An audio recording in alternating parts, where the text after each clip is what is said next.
The Mindful Medic podcast is proudly sponsored by the Medical Benevolent Association of New South Wales, ACT.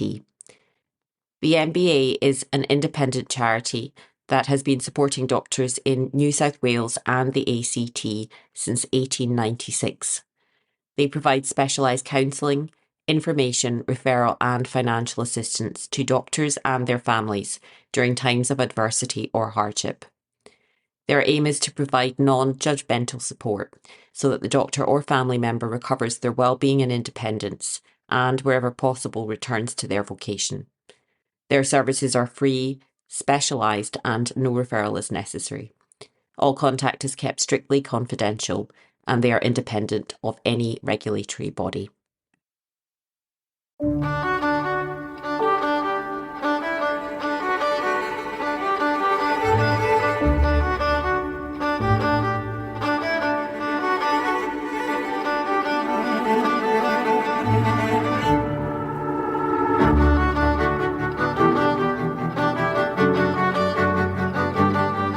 And a warm welcome back to the podcast. I am your host, Cheryl Martin. You are listening to the Mindful Medic podcast.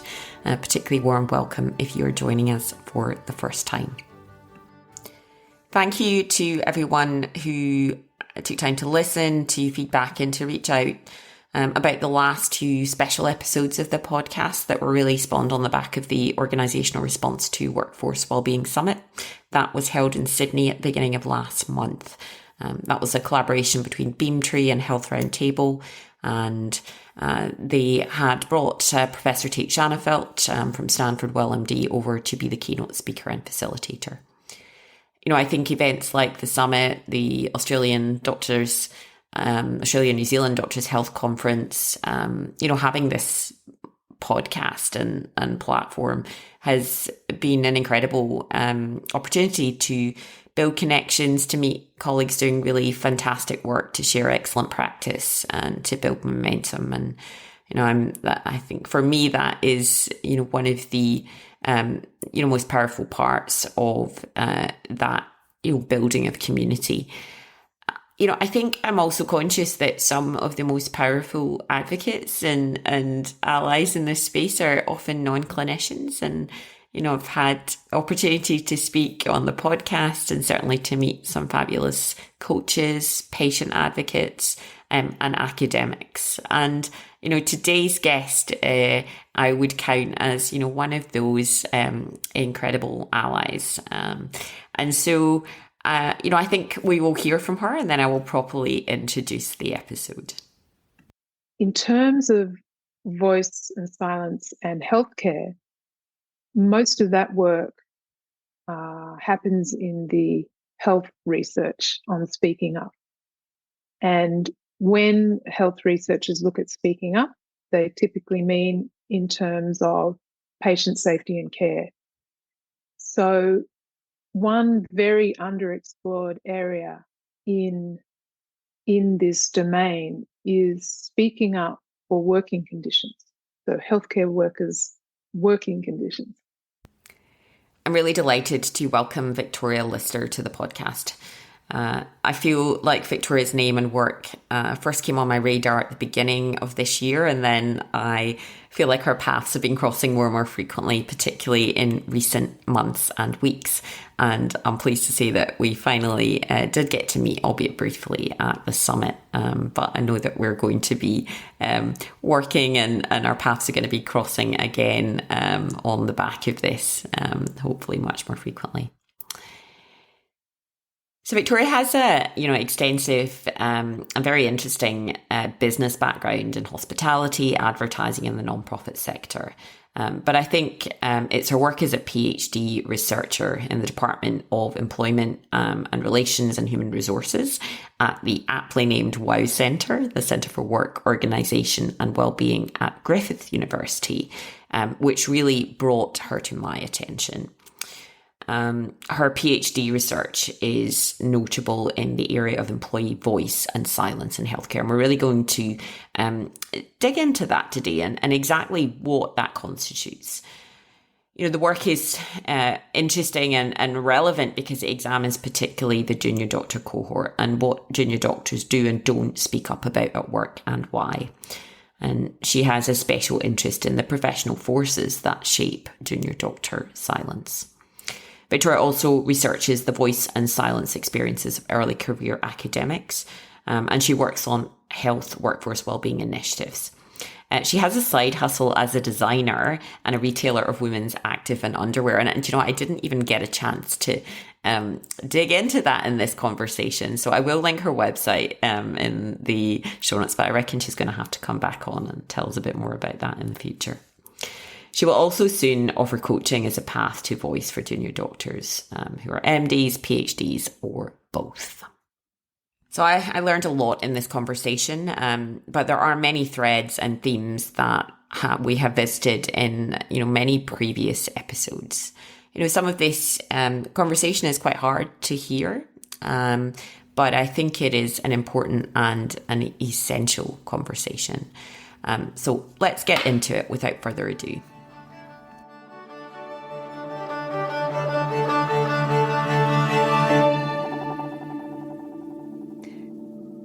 It's my great pleasure today to introduce Victoria Lister to the podcast.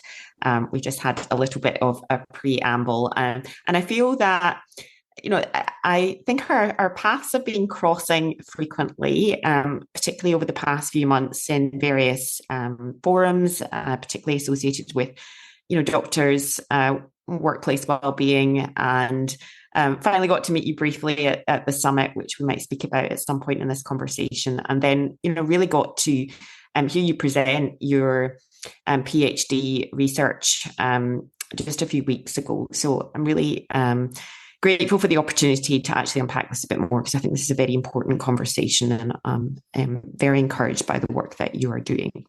But before we dive into it, I'd like to step back a bit and hear a bit more about you, and particularly your professional background, which might have led you up to the work that you're doing currently, because I think there's a lot to unpack here, and it is very interesting to me.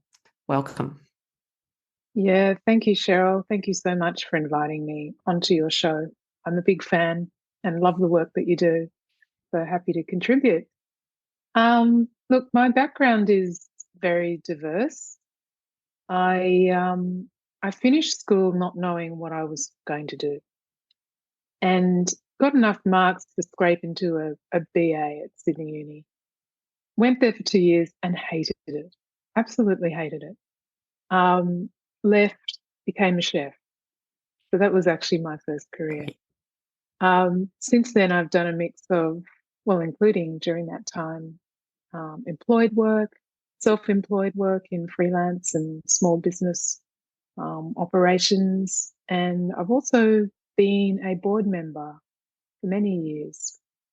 So, yeah, hospitality, advertising, I worked there as a copywriter. The nonprofit sector, where I worked as an employee in business development and marketing management.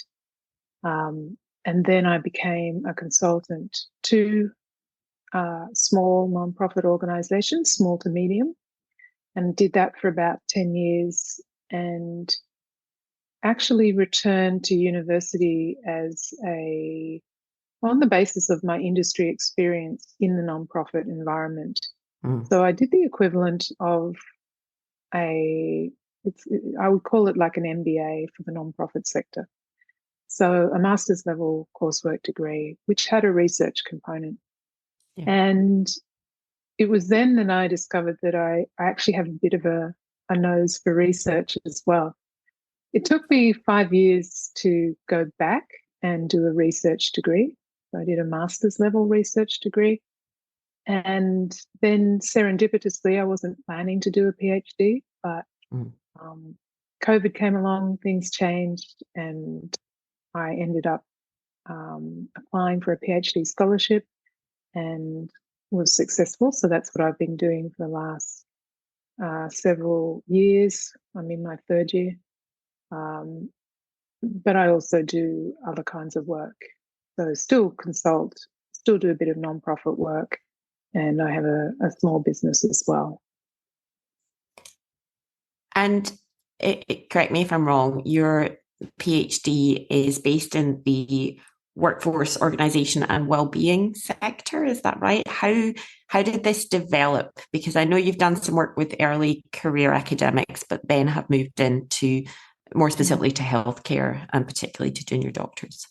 Yeah. So how this has all happened is the scholarship I applied for was with the Department of Employment Relations and Human Resources at Griffith University here in Brisbane. So parallel to that department is a research centre called the Centre for what's called WOW. Well, it's great. Organisation. Yeah. So it stands Wow. for Work, Organisation and Wellbeing. So it draws together researchers from a number of different disciplines who are interested in and actively researching in those topics. As PhD researchers, if our supervisors are members of WOW, we can also join WOW. So we have activities revolving around our needs and interests as well as more broadly. So yes, definitely one of the focuses of the centre is to look at wellbeing issues. Strictly speaking, my work is in a discipline area called employee voice and silence, which isn't strictly speaking a wellbeing topic, but it certainly crosses over into that area, and we can talk about that perhaps a bit more as we go along. So I'm not actually a wellbeing researcher, but I should add that when I took up the PhD, it was topic defined. So not only was it to be in employee voice, but in healthcare. Yeah. And that was an area that was very new to me, but also interesting. Both areas were new to me. I'd been in different areas of the business discipline more broadly, but not employment relations and HR. So a bit of a learning curve for me, but I got into the topic as one does and absolutely love it. Absolutely love it. And became much more interested in silence, even though voice and silence are, well, two sides of the one coin. They are studied quite independently as well, or can be. And I very quickly honed in on junior doctors as my cohort of interest, and the medical profession more broadly. And that really was just a matter of seeing where I felt some of the worst issues to do with employee silence lay. And I identified junior doctors as being a particularly vulnerable group who, needed to be researched. And was that as part of a literature review and any previous work that had been done around this topic when you decided to narrow your focus here? Yes, because that's where we start when we begin research, as you would know, and certainly when you're diving into a PhD topic, you spend quite a lot of time looking at the literature, a long time. So I spent about 6 months looking at the literature. And employee voice and silence is a very complex area in and of itself. It's not easy to grasp at all. In terms of voice and silence and healthcare, most of that work happens in the health research on speaking up. And when health researchers look at speaking up, they typically mean in terms of patient safety and care.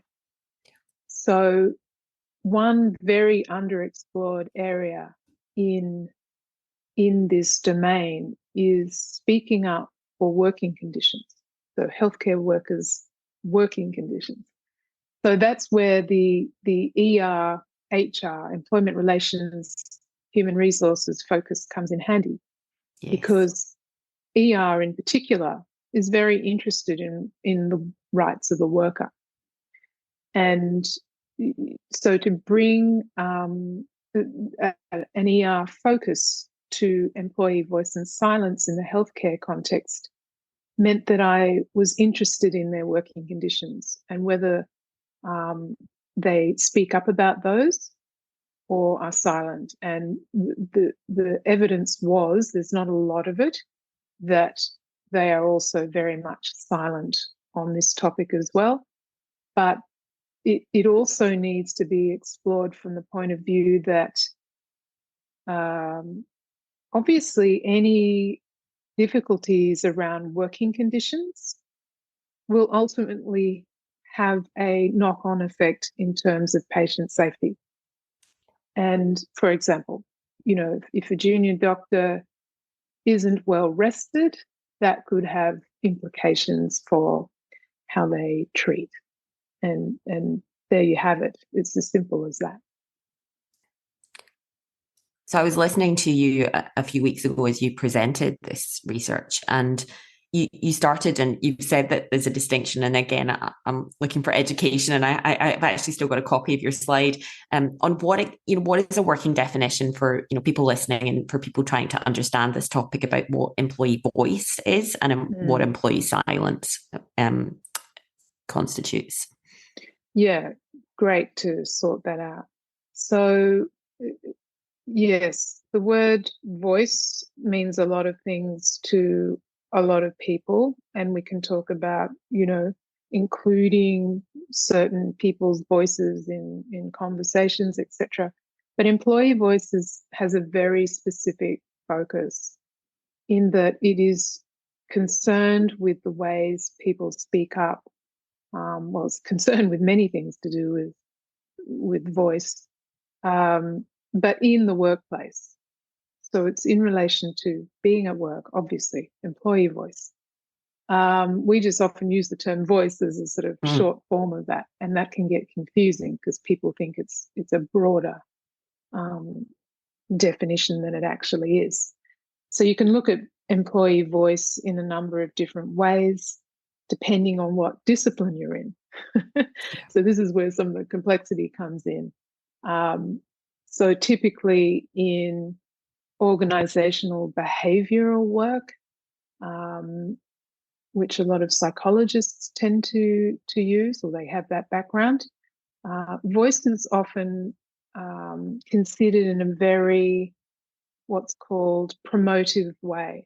So it's seen as something that is of benefit to the organization. So if your employees speak up, they're more engaged, they're more likely to be productive, etc.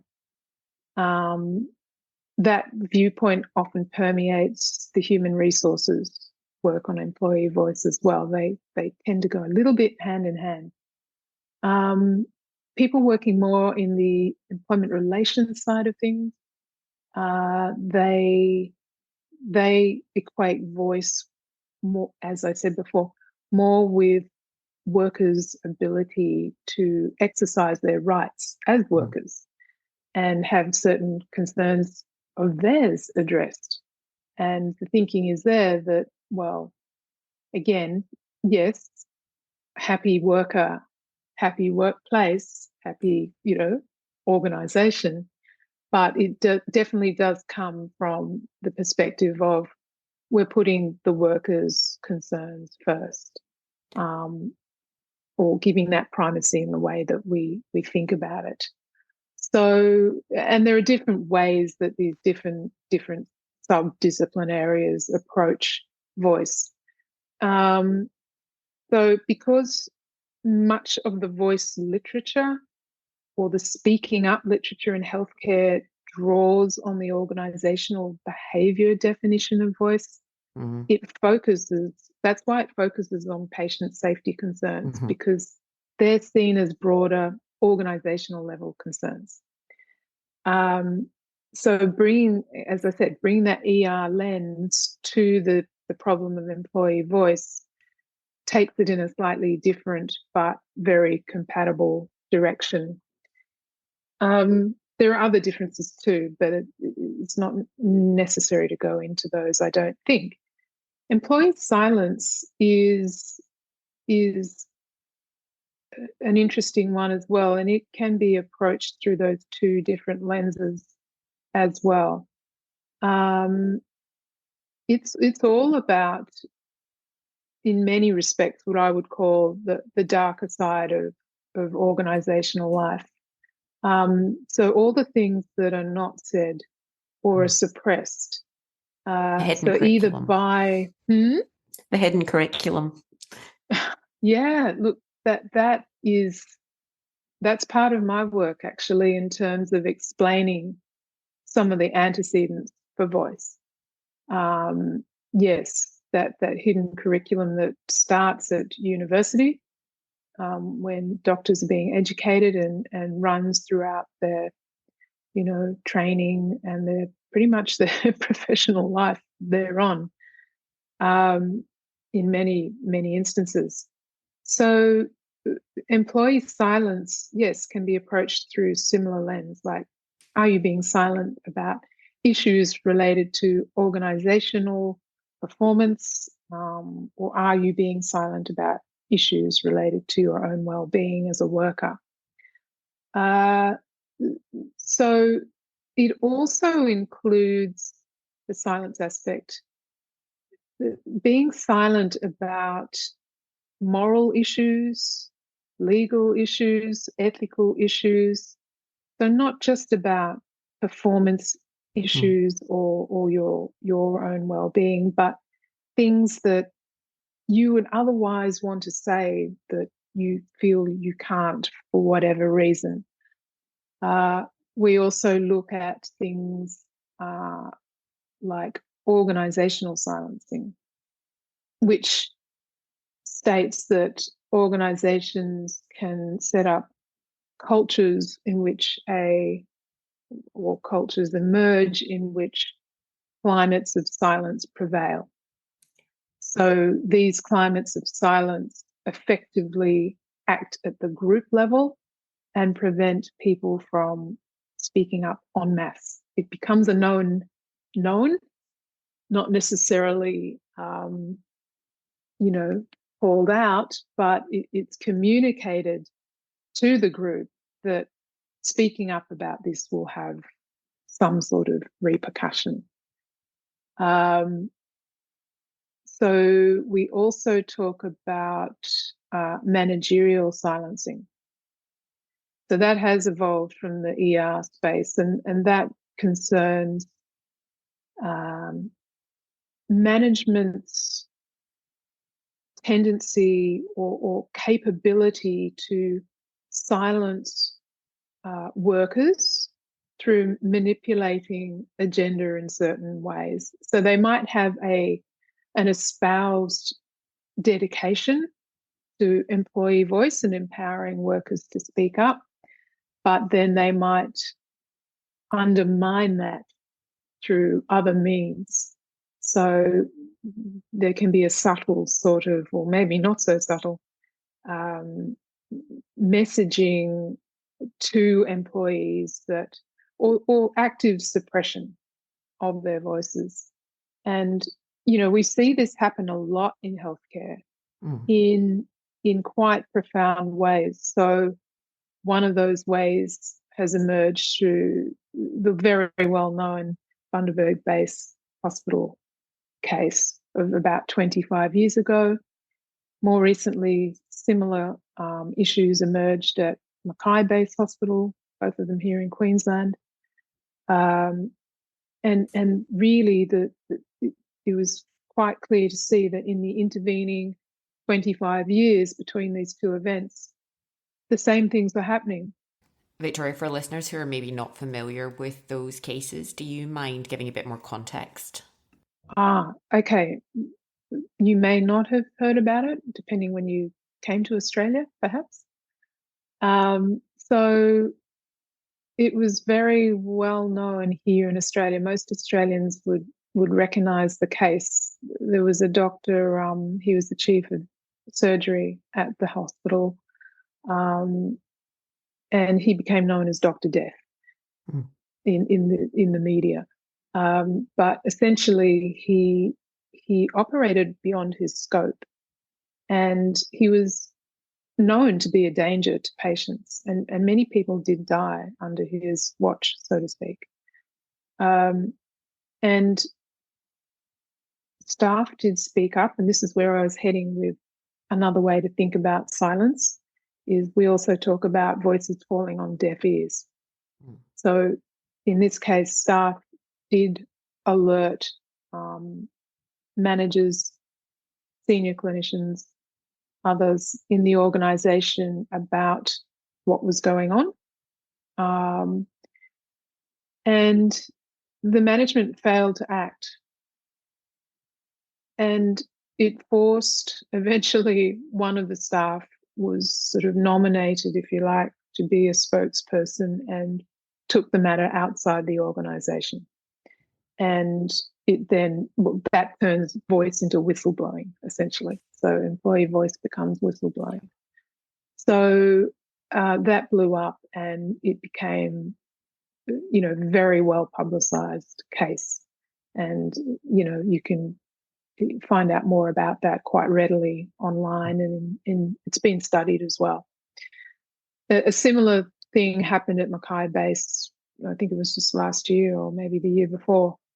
In a different type of setting, it was obstetrics and gynecology, but essentially a lot of women were being harmed, and I think infants as well, and a similar scenario. So it shows that not only is there sometimes a managerial imperative to silence workers proactively, but also reactively by not listening to them.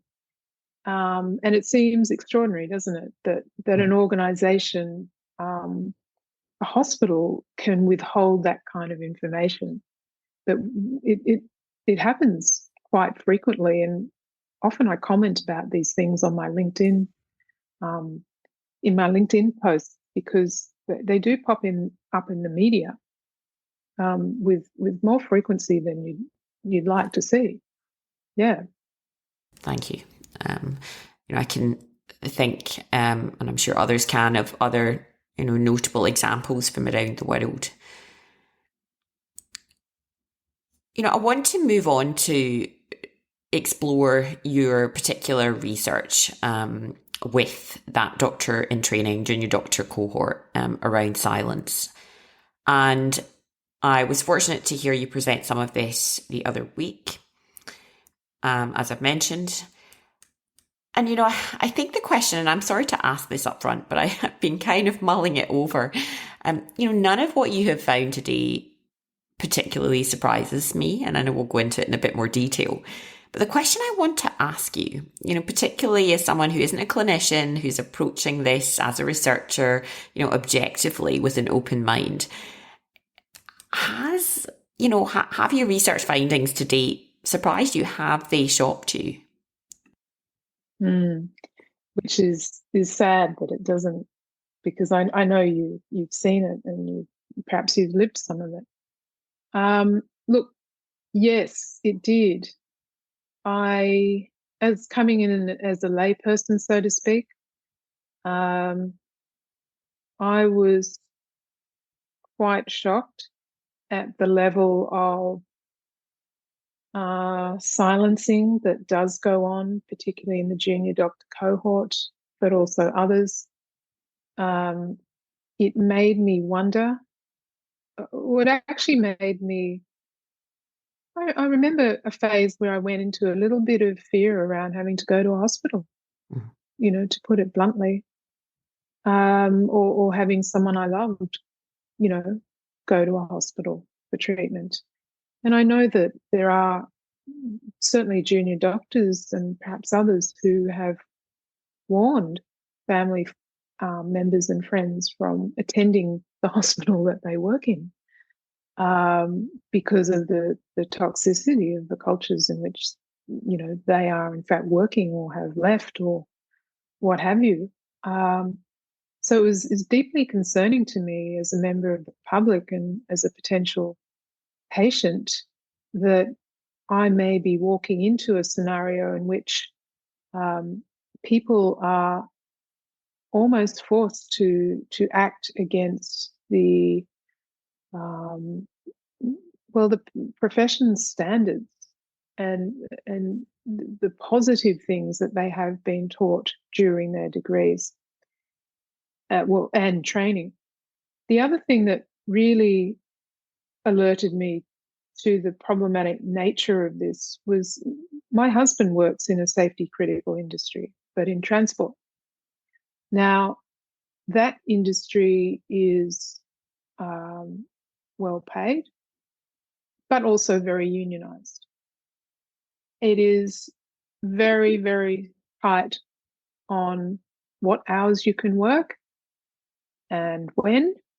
All that is monitored. They have medicals, they have random drug testing and alcohol testing, but mostly they have a regulated, well-paid, well-rostered working life. And they're compensated for their shift work. It's a 24/7 operation. So it was, I've, been exposed to that for as long as I've known him. And I was astounded to find out that there is very little of this kind of activity in healthcare. And in the medical profession, it's some of my research participants described their situation as a kind of boot camp. And, I've seen that descriptor elsewhere. It's like, why is this profession subjecting its junior members to working conditions that actually jeopardize patients and them, and then both, in terms of, the one interacts with the other? This to me was quite astounding to discover. You imagine as an outsider that hospitals are scrupulous I'm not a Pollyanna. I do know there are issues, and obviously the Bundaberg-based hospital case, etc. We hear about these things, but not to the extent that I was discovering. Okay, so let's go into this in a bit more detail. You particularly the research component of the work that you did with the doctors in training and the junior doctor workforce. And my understanding, this was a qualitative interview structure. Is that correct?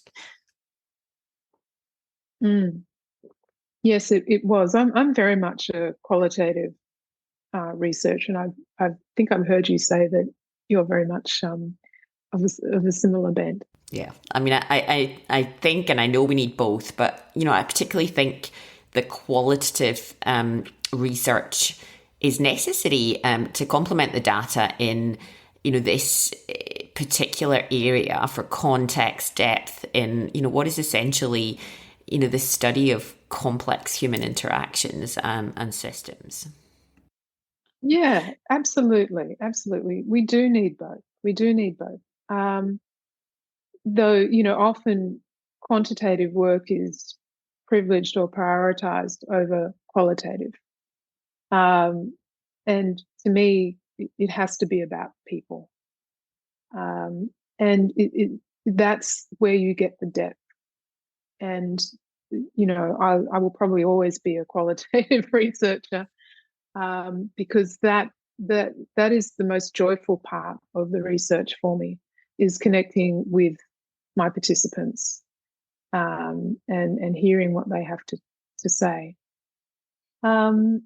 So yes, I've forgotten your question. What was your question? So tell me about the first part of this, your PhD research that you presented most recently. So I suppose I'm particularly interested in the common themes that were emerging, and some of the key findings. Okay, so the part you saw was one part of it, and that was around what junior doctors have to say about their working conditions, and what they do as a result of not being able to speak up, and why they make decisions not to speak up. So that, what emerged from that was that on both topics, so working conditions and patient safety and care, junior doctors are overwhelmingly silent. So they tend not to speak, strongly tend not to speak up about either. Now, when I say strongly tend, my sample size is very small because I'm a qualitative researcher. So this is true for this group. However, having said that, I have spent a lot of time reading junior doctor memoirs, works of non-fiction and faction, and listening to podcasts, talking to doctors, etc. So these are quite common sort of scenarios. My research has more or less formalized that. But essentially, they live in a great deal of fear in terms of being,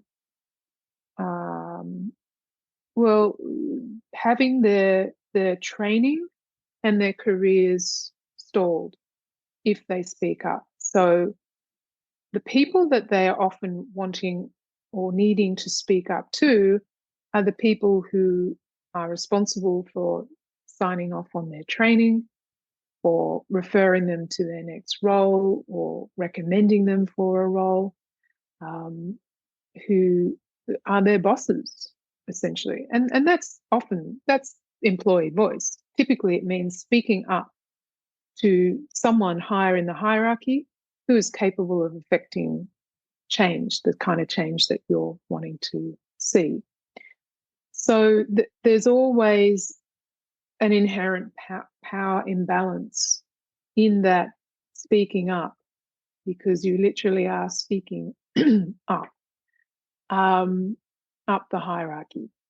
And in medicine, it's hugely hierarchical, as it is in healthcare generally. So in and around that natural reticence that can be there in terms of employees speaking up to a boss are also a lot of other factors.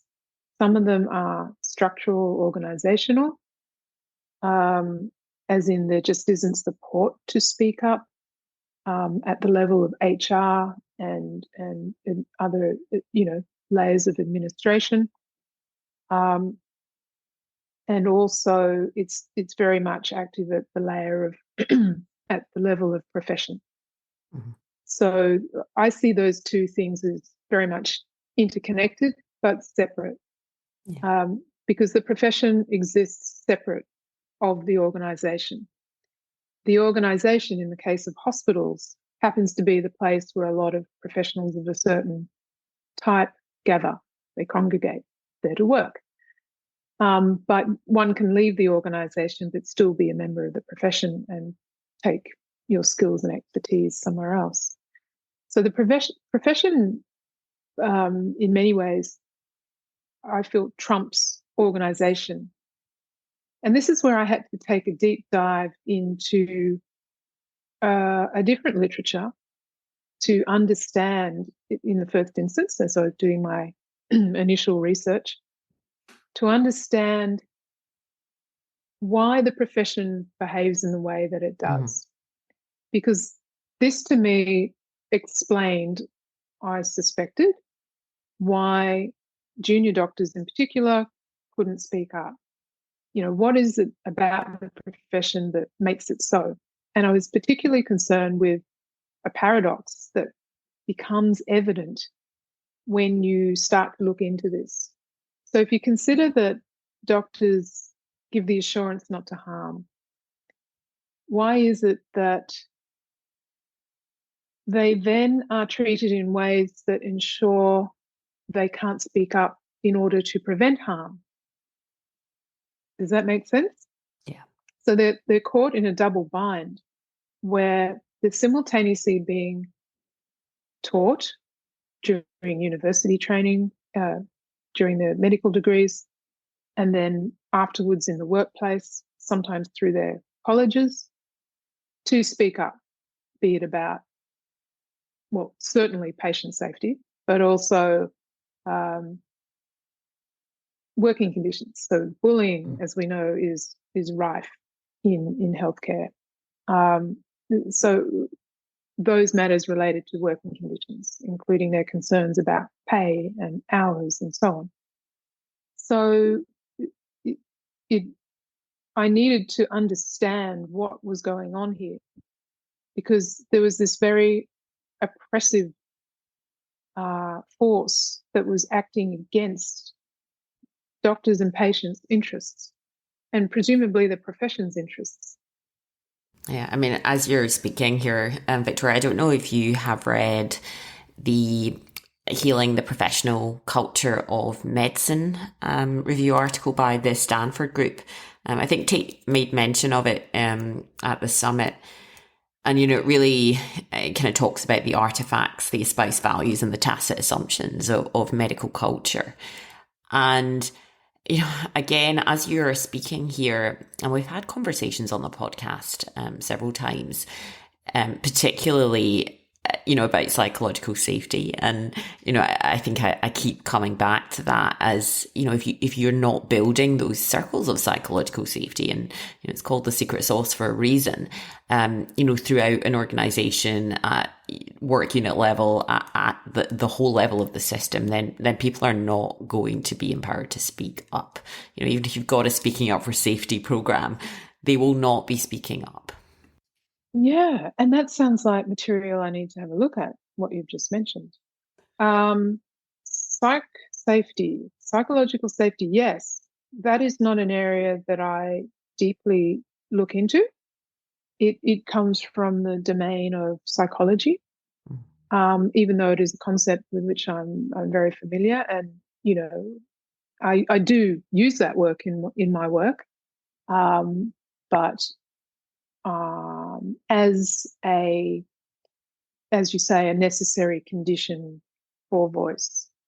And yes, this is exactly what I found, that the profession undermines the psychological safety of its members. But if you turn to the sociology literature, which is where I went to understand the nature of professions, because there's quite a chunk of work on you know, sociology looks at social groups amongst other things, and there is a whole body of work on the professions, and the medical profession is quite well studied.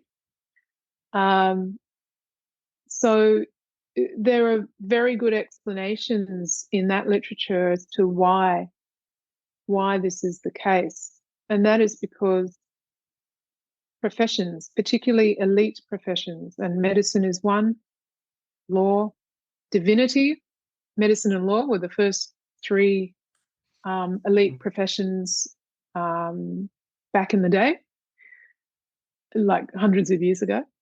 Divinity's dropped off, but we now include things like, well, academia, another one, and they behave in ways. The institution of the profession behaves in ways that have some common themes across these, you know, different industry areas, and that speak to a remarkable, in many ways, use or misuse or abuse of power in order to affect certain outcomes.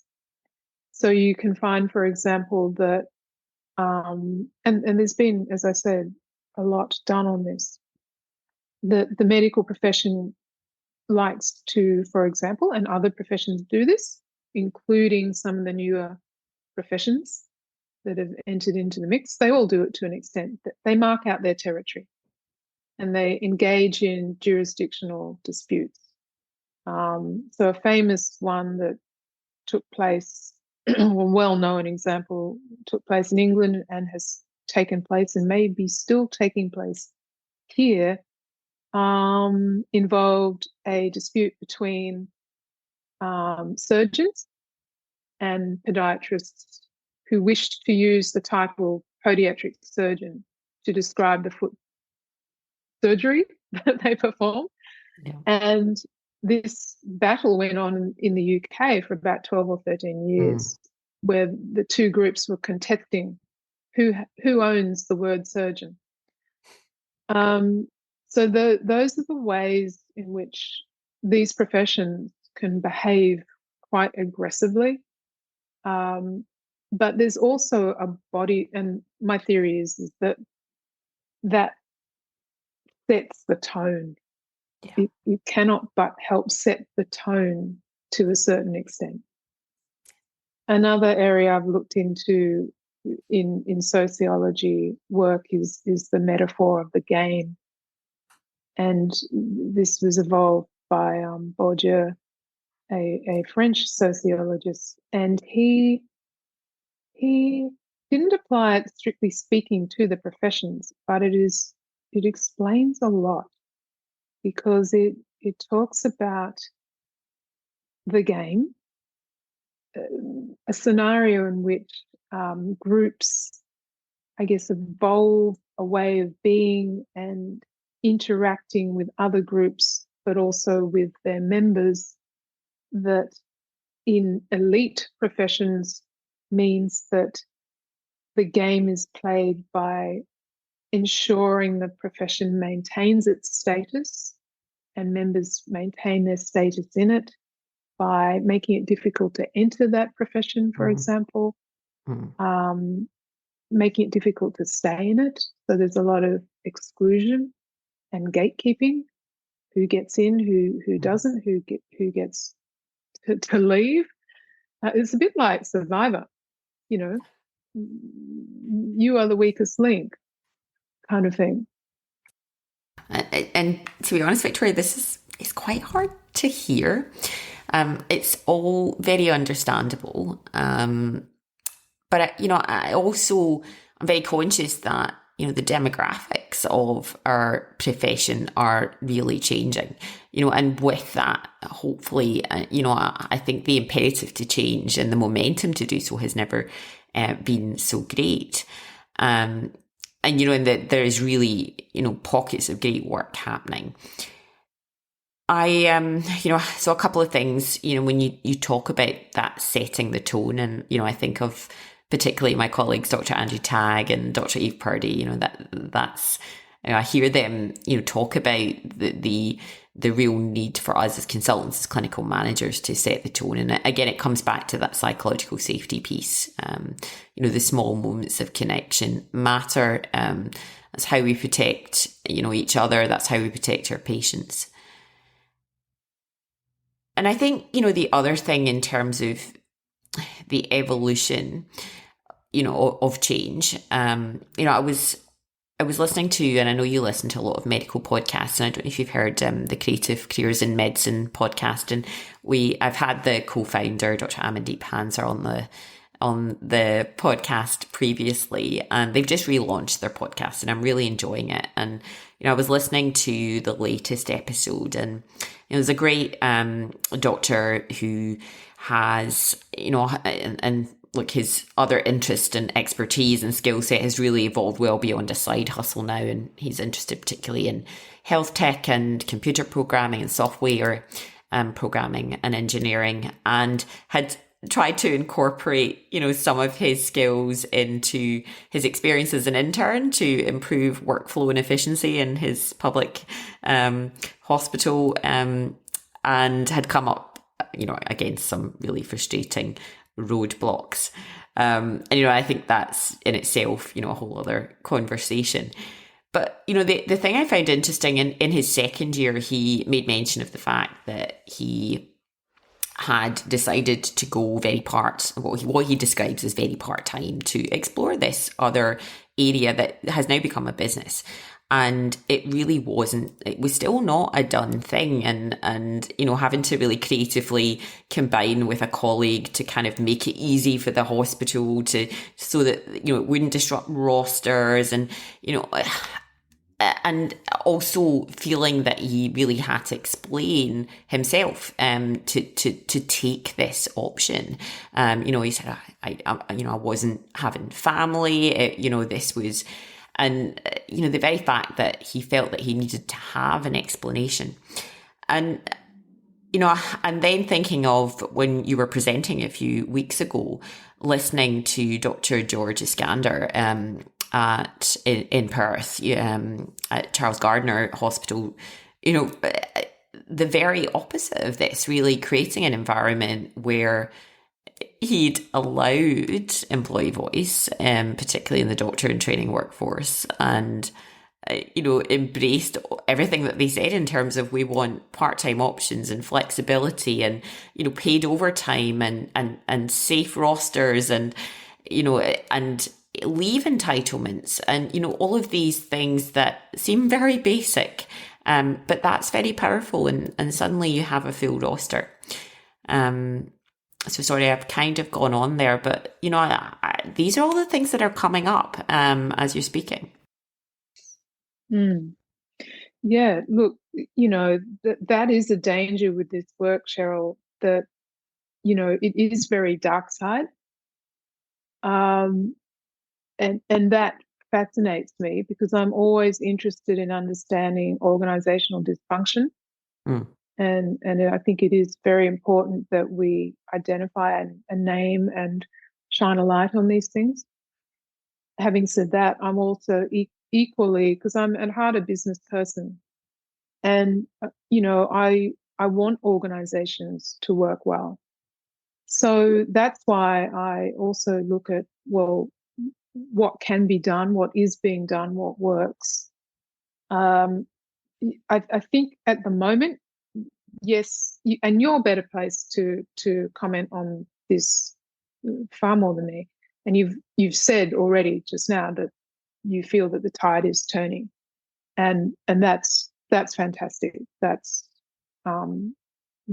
exactly what we want to see, and I have seen that with my participants, because, well, in this respect, the sample will not be completely free of bias, as in the people who were attracted to my study have a deep interest in this topic, many of them. Can I ask how you selected and recruited participants? Was it volunteer basis?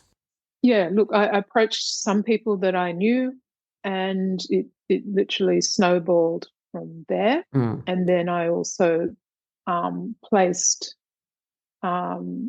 notices about my research in places where doctors would look. So I found them independent of their organizations, because in the end it felt very important for them to feel free to speak up or speak to me, even in confidence, even knowing that their data would be de-identified. It still felt like an extra layer of protection for them, that I wasn't approaching them through, a research partnership with their organization. So, that was remarkable. So I ended up interviewing 20 junior doctors, a medical student, very well-informed medical student, who came from a medical family, and then about 16 other people, some of whom were senior doctors, who were very interested in this topic and supportive of it and spoke about their own junior experiences as well as their current views and observations. And then people who work in roles that involve junior doctors, so in medical education, unions, some nurses came forward, and other kinds of administrators involved in training, etc. So there was a very diverse mix in the end, and it was great to get that depth. And don't forget, this is happening at the tail end towards the end of COVID. So I was very pleased to be able to get the participants that I could, given there was a lot going on. And based on what your research has found, and particularly with the context of you having recently attended the summit in Sydney, where there was a lot of discussion about evidence-based solutions. Where, if you were to do any more research, and it's kind of a slightly leading question, where would you like the work to go next? Yeah. Well, look, I still have a year to go, just over on my PhD. So one of the things I'm proactively doing is I'm doing a certificate in workplace coaching. So that's with a view to starting as immediately as I can to offering support to junior doctors and also what I call junior doctors in academia. So people who have achieved their PhD or in the process of, who also need support because similar things happen to us, just in a different context. So that's one thing. When I finish the PhD, I have no fixed plan. I never have in my working life. But I very much want to continue researching in this space and potentially working in it. So that could look like joining a healthcare service. It could look like joining a college. It could look like staying in academia and having very strong ties with industry. It could look like doing postdoctorate work, like pure research, because there's a lot here. There's a lot of things to unfold, to explore. Certainly, what I have also started doing is starting to form a scholarly working relationship with, you mentioned Dr. Iskander and his colleague, Dr. Krishna Sivam over in WA. Now, their work, which I came to through Beamtree, actually, Health Roundtable, is a wonderful, wonderful case study in how simple it can be to affect meaningful change. So it's really what they did was listen to their junior doctors and then respond to their concerns. And in doing so, solve the junior doctors' problems and solve the organization's problems around retention and attraction. And I mean, it's not rocket science, as they say. It's very simple. And, I was reflecting on, is that the way forward? Because what I also see with the junior doctors, and I adore everyone I spoke to, they're amazing, amazing people. And I loved meeting doctors like yourself. You're incredible people, very, very capable, very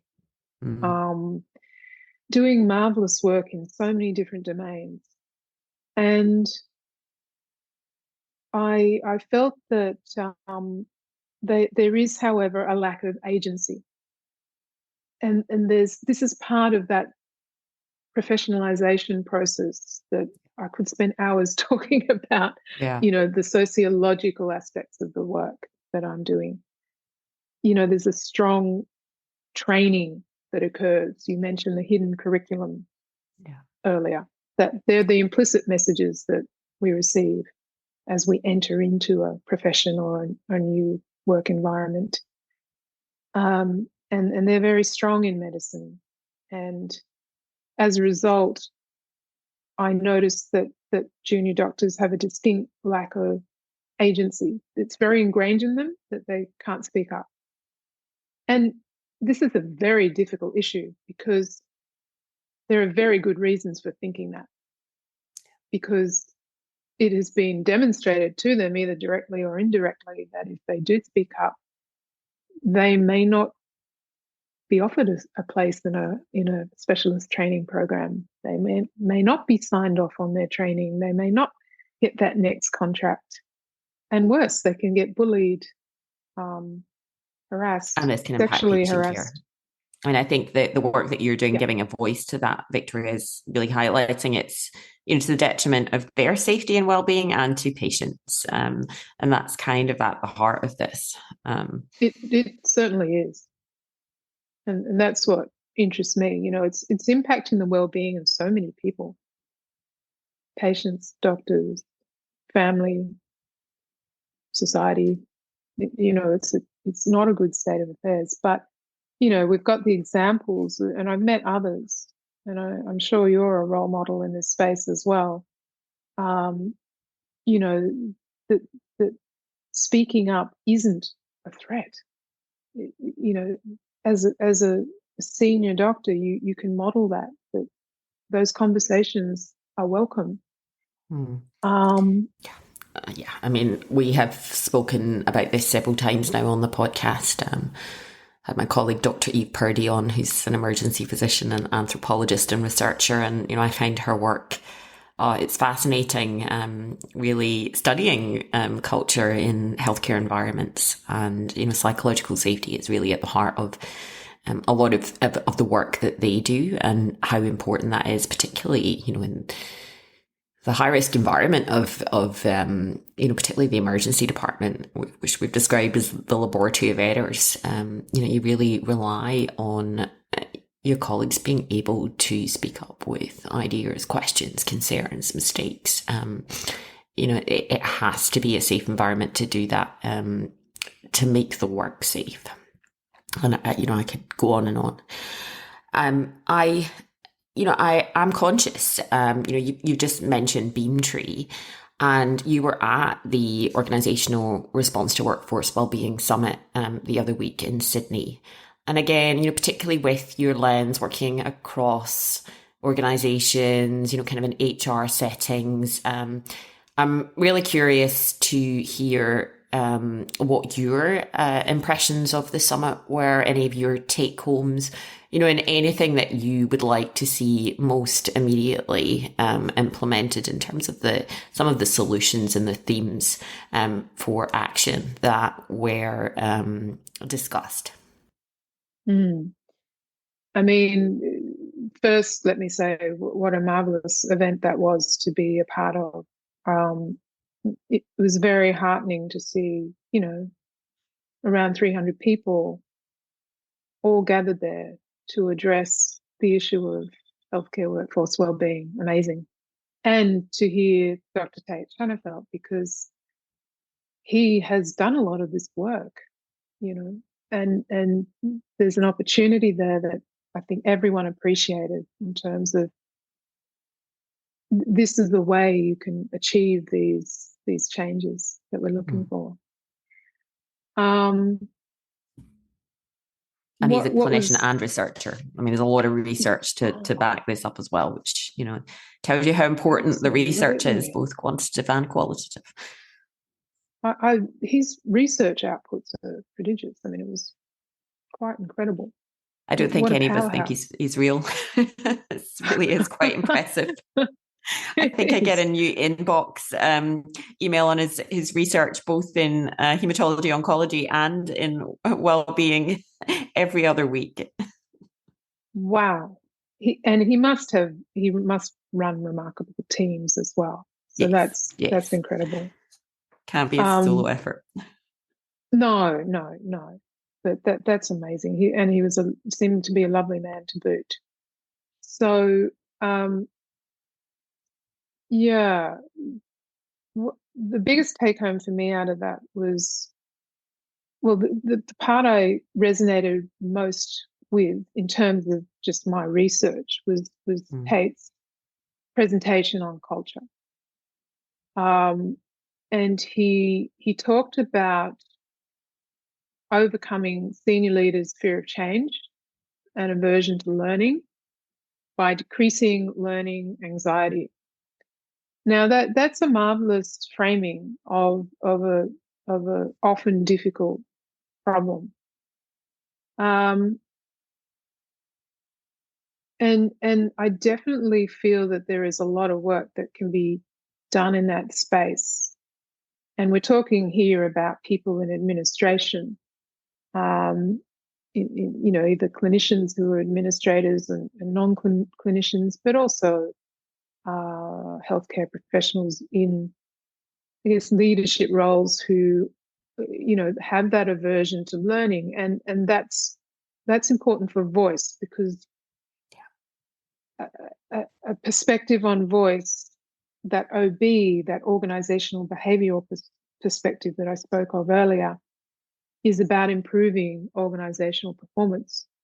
And one of the ways in which you consider that is to see voice, even bringing up difficult topics that challenge people directly, because they may have, made a mistake they're unaware of, or something of that nature, and talking up to them about that is difficult for all those reasons we touched on.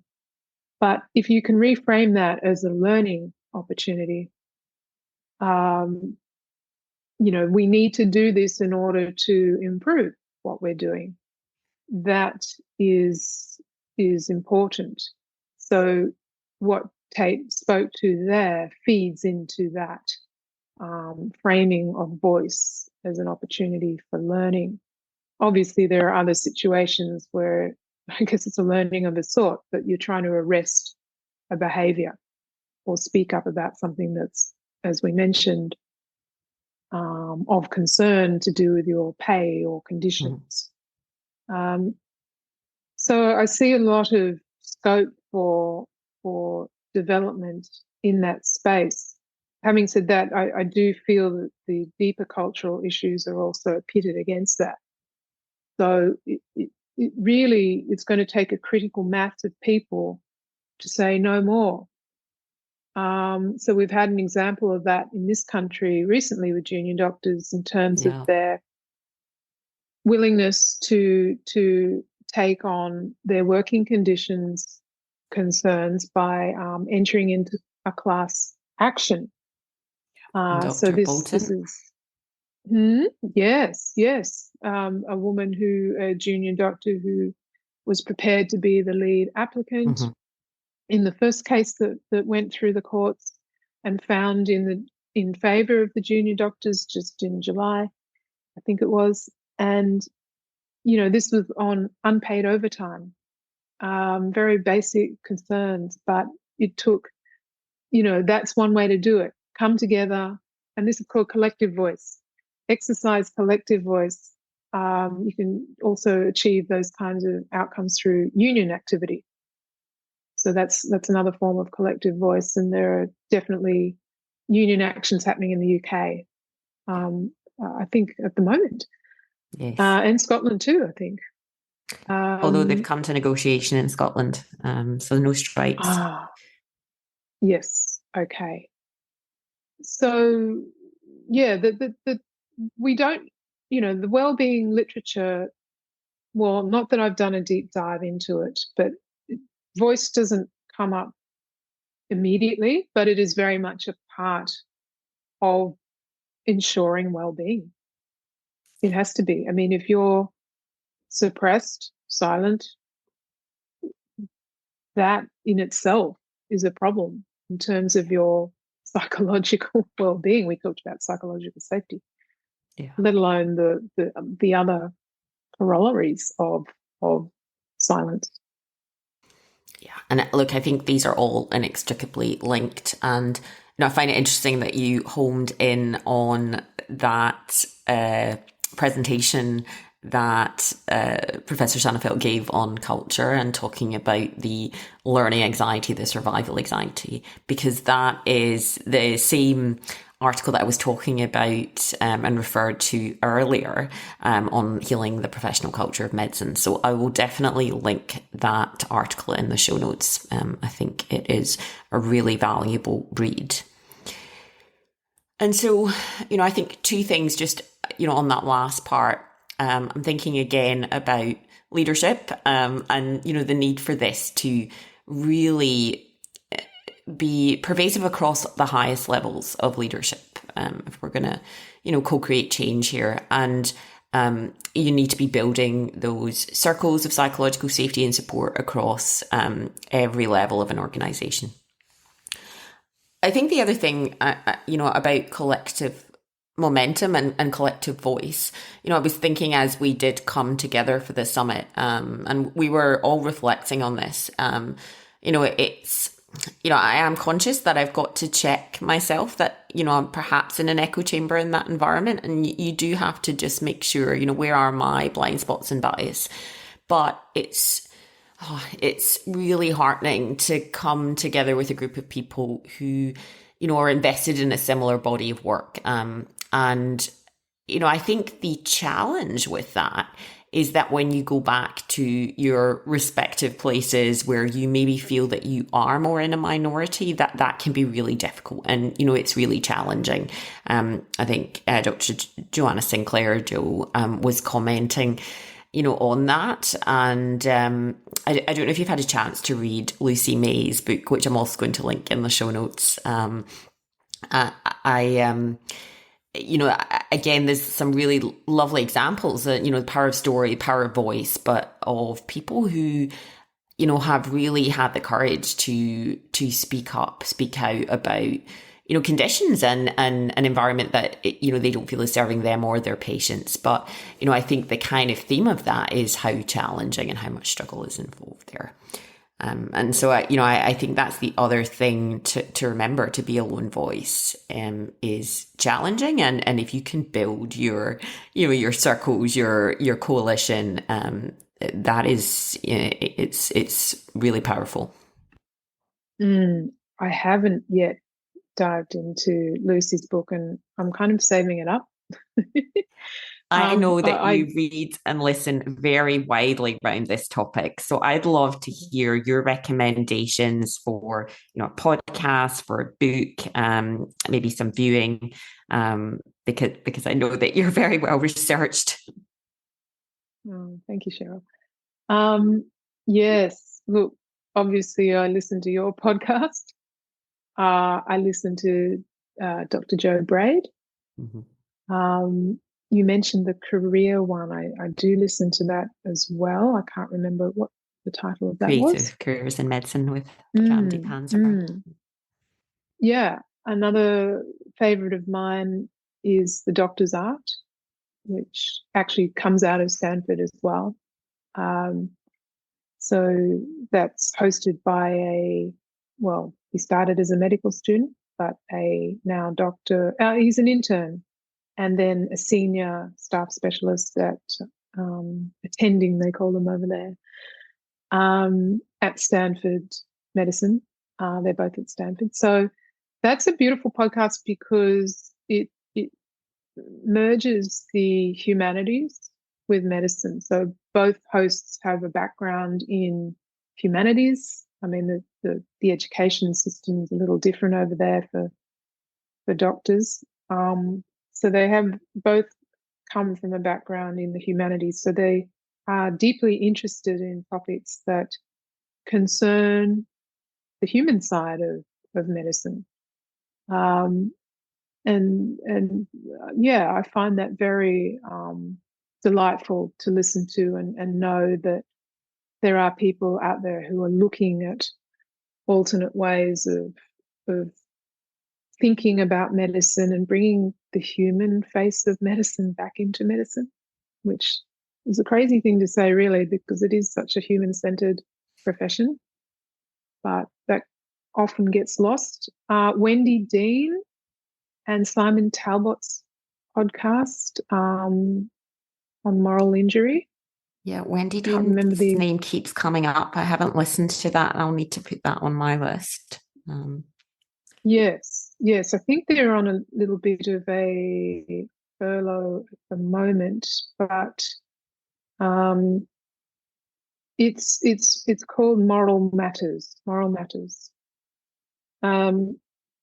It's very good. So there's a lot of episodes there you can catch up on. There's another one called Doctor's Crossing, which I sometimes listen to. Books. Well, there's quite a raft of junior doctor memoirs and works of fiction, which I think I mentioned. earlier, and many of them are local. And I tend to listen to books because I do so much reading throughout the day. Yeah. Um, it's not hugely relaxing for me to read more at night, and I wouldn't last long. So terrific in that space is well, actually, I just listened to Man's Fourth Best Hospital. I've tried for ages to see. Now that's by Samuel Shem, who wrote House of God. There you go. I And haven't heard of that. That may be my recommendation. My book list is getting too long as well, but I can maybe put that on audiobooks. yeah, Excellent. also Human was very good. About the inner lives of doctors. Um, I've read Dr. Ben Bravery's book, of course, The Patient Doctor. That's incredible in terms of his journey as a patient and then as a junior doctor, which he still is, a doctor in training. Scrubbed by Nikki Stamp. Mm-hmm. Excellent. Uh, Australian, I think she's an Australian doctor now living in the UK, and she talks about Yeah. her early years. The cardiothoracic Slow surgeon. Medicine by Victoria Sweet was wonderful. Another Australian offering called The Registrar Yes, by Neela's book. Neela. Yep. Um, Used a quote from that in many a presentation. right, right. Going Under, Sonia Henry. Which So she, again, yeah, on my you know list. that one? No, I've not read it, but it's on Uh, my list. A few yeah, recommendations. I knew you were going to be a yes. fountain of knowledge here. Of course, Emotional Female. You Yes, know, yes, if you really want an insight, Yumiko Kadota, yeah. whose story went very public I into still the world. remember, yeah, Mm, where I was when I first read when she did first go public with her blog. I still remember where I was reading it, and wow. we worked together when she was an intern, and she's been on the podcast. Oh, Yeah, oh, so yes. Yes, yes. I think I have heard her on your podcast. Um, yeah. yeah, then I read other kinds of books that are more around voice, like crucial conversations I'm listening to at the moment. Um, and also uh, Fearless Organization, Amy Edmondson, who was one of the progenitors of the psychological safety concept. Crucial Conversations, did I mention that? The Culture Code is on my list. Which is Eve's And favorite then, book. mm, then there's a couple of wonderful junior doctor authors in the UK. Max Pemberton's books are great. He's very humorous, and Adam Kay, of course. Mm. Many people will know Trust Me, I'm a Doctor. I think that's what it's called, isn't it? No, sorry, that's the Max Pemberton book. Oh, I can't remember now.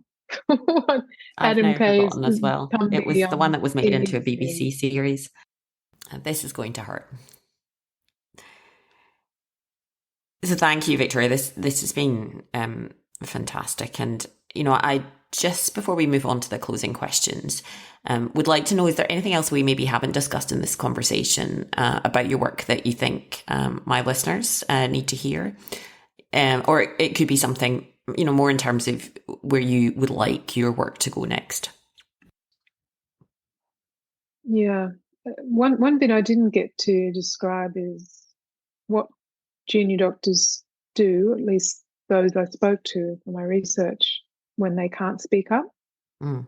And doctors being very capable and creative people in many instances, I found that they find workarounds to compensate for their inability or perceived inability to speak up. And not all of them are desirable. They're highly understandable, but and I'm not saying this in a way that puts any blame on the junior doctors, but it creates a further stress for them in many ways. So, for example, one participant talked to me about a very traumatic event they had witnessed as juniors in a surgical situation, and he described not knowing really what to do in the moment. There was a sense of not necessarily being fully certain that what they'd seen was correct or not, and that was an experience issue. But in their hearts, they knew it wasn't correct. That was pretty much confirmed for them in the senior doctor who was running that particular episode then intervened in the record keeping around that. As a result, I think both of these junior doctors ended up checking in on the patient, and not directly, but would from time to time look and see if she had attended the hospital, was tracking okay. I won't say too many more details, but suffice to say they found a way, or this individual found a way to, I guess, assuage what would have been a very difficult moral situation, and a great deal of uncertainty. So that in itself is a burden. I sort of that feels to me like it's a terrible guilt to have to bear. So that's one way. Another way is that I guess this is more positive, is that they do engage in other forms of not strictly voice, but certainly awareness raising, like writing blogs, books, even doing research on topics that they're wanting to, I guess, uncover, like well-being, etc. Many of them end up feeling that they have to leave or set aside their desired career path. So several I spoke to had abandoned the thought of the specialisation and had taken the GP track, either because getting into that specialisation clearly wasn't going to happen, but more often because they had been essentially bullied out of the hospital system, and the GP track takes you out of that after a couple of years. So others, of course, leave altogether, or, worse. There are worse outcomes there. Having said that, one of my participants, I found that the people most affected by some of the injustices that occur in this environment are often the most affected are those who are also on that specialist training path. So that builds in the extra layer of having to work with colleges, doing additional exams, which place a lot of burdens on them.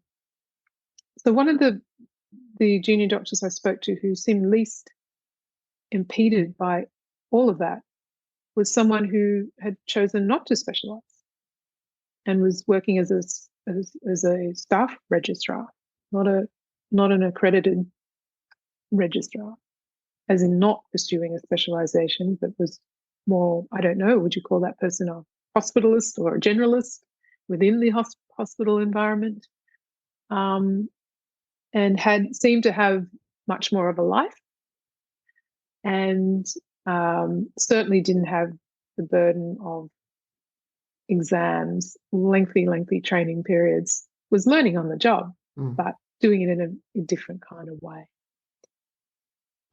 So there's some things that I found. Yeah, and that's interesting. And, I think historically the CMO, career medical officer grade, has had its own challenges, but I think anecdotally many of us are seeing, doctors who are choosing not to train. A lot of that still at the moment is in the locum kind of agency workforce space, but, it'd be interesting to see in what direction that goes. So I'd like to move on to the closing questions and your personal prescription. This is the Mindful Medic podcast. And, I'm very conscious you've said that, a lot of this work can be quite dark, and, and I think it's really wonderful, particularly your work as an advocate, giving voice to people who feel voiceless and helping to build collective voice and momentum. And, I'm certainly personally very grateful for that. I think this entire conversation has been very powerful. But I'm also conscious that you need to be able to process and manage this yourself. And so we might strip it back. What does well-being mean and look like for you at the moment? And how do you, process all of the, intense reading and research work that you're doing, and make this sustainable? Yeah. I guess the first thing I would say is that I spoke earlier about, some of the shocking elements of diving into this area. Once I sort of got a handle on that, I actually was okay with it, and I understood it and accepted that this was how it is. This is how it is. So in that regard, I've always been quite a robust person. Not necessarily easily rocked by the foibles of human nature. So I'm quite philosophical in my approach to life. I've been around a while, and I've connected with a lot of different industries, people, seen a lot of different things, read a lot of things. So I feel like I have quite a good platform for, I guess, dealing or hearing about some of the more challenging aspects of life, even though they're deeply unpalatable, and I do feel that. What I do is I tend to allow myself to feel that. So rather than shut it out, I allow myself to feel that momentary, and it usually is momentary, sadness, or could be anger, or even a sort of pain. And what I find really supports with that is I am very big on self-care. I gave myself a thorough grounding in self-care, probably started that kind of activity 15 years ago, particularly when I got to a certain age and thought, well, I could keep living my life in this way and have a pretty ordinary second half of my life, or I could get my act together and sort myself out. So I did. And so I have a very solid platform of things that I do. So, I'm very conscious of what I eat, what I consume. There are things I don't consume because I know that they have a negative impact on my well-being. I I actually work a lot, and yet I have a rhythm that allows that to be supported. So I'm a very early riser, but I also go to bed very early. That's fundamental. I probably get about 6 hours of sleep, sometimes less. But I do rise early, and I give myself that time every morning to roll out what for me is a beautiful morning routine. So if it's a Sunday, it'll be a bath. Nice. And yeah, and I have a range of salts and clays and stuff that I put into my You may bath. as well go on to your self-care Sunday because it's sounding good. What does that Sunday? So it starts with a bath. What does the rest look like? Okay, yeah. So I have a beautiful dressing table, and the listeners won't be able to see me, but you've met me, and I wear makeup. I love wearing makeup. You're very And stylish, Victoria. oh, thank you. Thank you. So every morning, pretty much, even on weekends, I sit at my dressing table and I do my makeup and my hair. And I leave myself a lot of time to do that. Now, let's bear in mind the fact that I'm older, I don't have children, so I'm freer in many ways to do that. Yeah, I mean, you may have just described me. I don't think there's much in the way of age between us. Probably not. So it's pretty glorious. And what I find though, is that sets the foundation, that sets the tone for the day.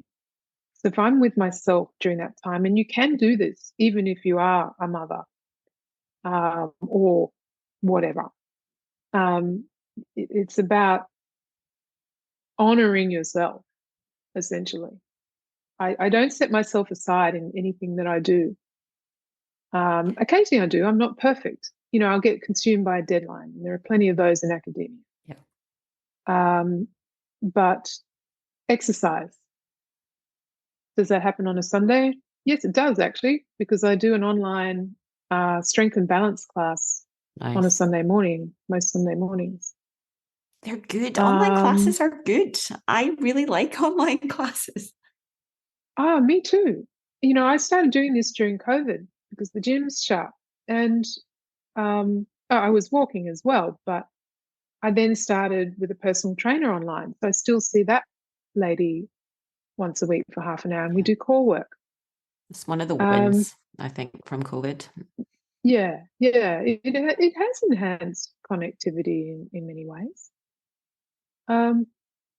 So I actually typically I work on a Sunday because I have so many projects on, and I often work 6, 7 days a week. But because I have quite a deal of flexibility, I can shuffle things around during the week and attend to life things during the week. And as I mentioned, my husband is a shift worker, so we already have a bit of a fluid approach to life. So ideal Sunday would be bath, dressing table, the exercise program, work, and if things are lined up, my husband's off work, and if things are really lined up, we both get to go to a friend's place for dinner or out to a restaurant. Yeah. Yeah, that just sounds like a perfect end to your Sunday. Thank you, Victoria. Thank you for making time for this conversation. I think, as you said, there are many other tangents we could have gone on, and I think there are many deeper layers to a lot of the topics and themes discussed here. And I'm looking forward to the opportunity to visit those in coming weeks, months, and years. I don't just speak for myself when I say I'm grateful for your advocacy and for your research work, helping many of us to find voice. I think this work is essential and very important. Agree. And now having seized upon this topic, I don't think I'm letting it go anytime soon.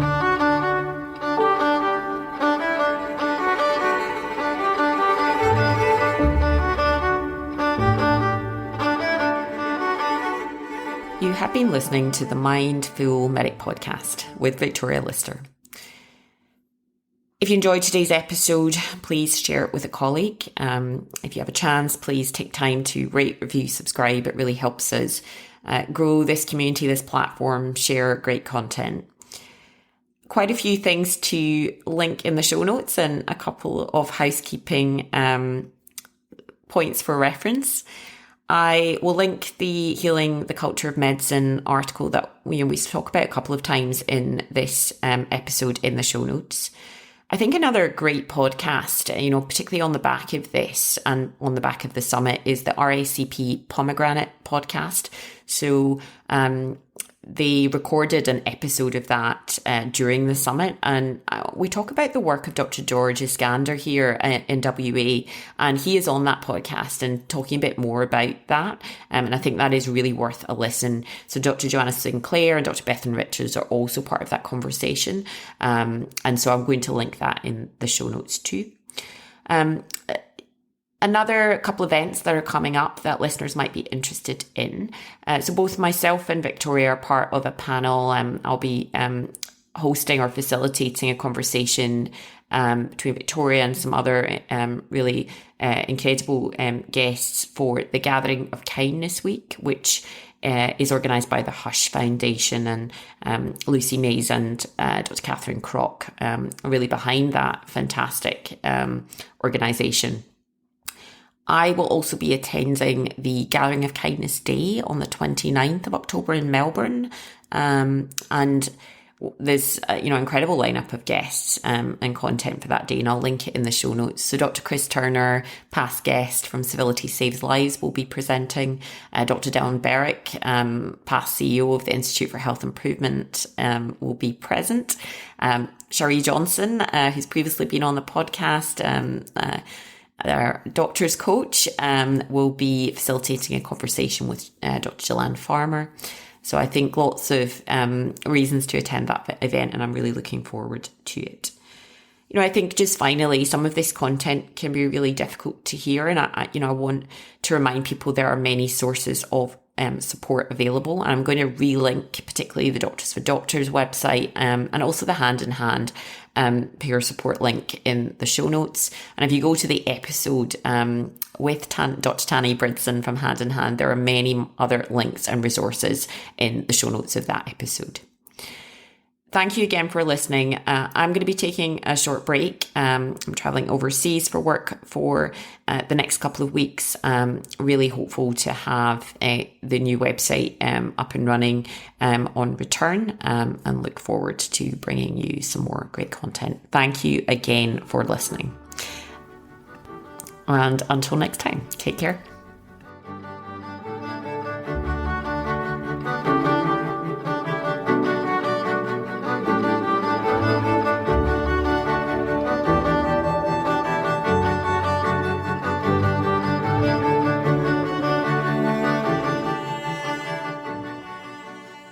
I was astounded to find out that there is very little of this kind of activity in healthcare.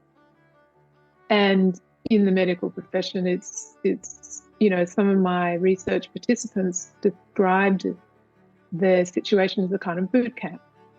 And, I've seen that descriptor elsewhere. It's like, why is this profession subjecting its junior members to working conditions that actually jeopardize patients and them, and then both, in terms of, the one interacts with the other.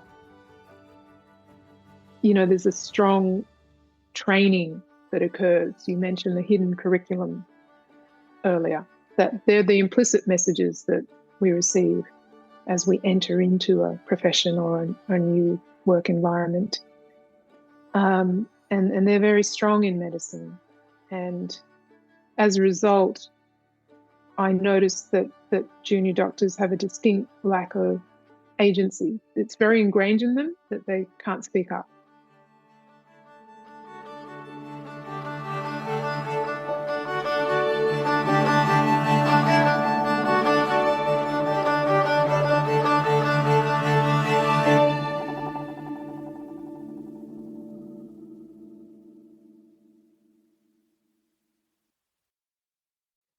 The MBA New South Wales ACT does wonderful work for those of our colleagues who are, at this very minute, experiencing a hard time.